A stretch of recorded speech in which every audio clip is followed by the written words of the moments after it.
अस्सलाम वालेकुम viewers, welcome back to my YouTube channel daily tips with Asma. आज की इस वीडियो में हम आपको बताएंगे अमार नाम के बारे में अनोखी और दिलचस्प मालूमात।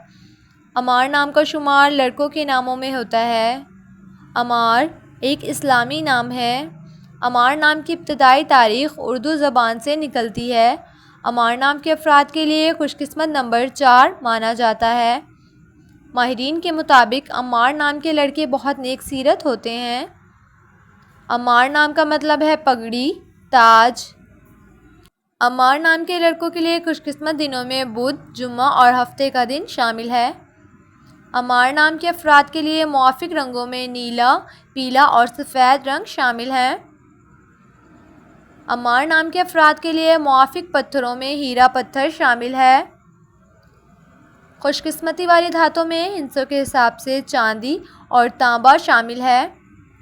सो फ्रेंड्स, अगर आप अपने नाम का मतलब जानना चाहते हैं तो कमेंट बॉक्स में अपना नाम लिखें। इंशाल्लाह हम आपके नाम की वीडियो ज़रूर बनाएंगे। Thanks for watching. अल्लाह हाफिज़।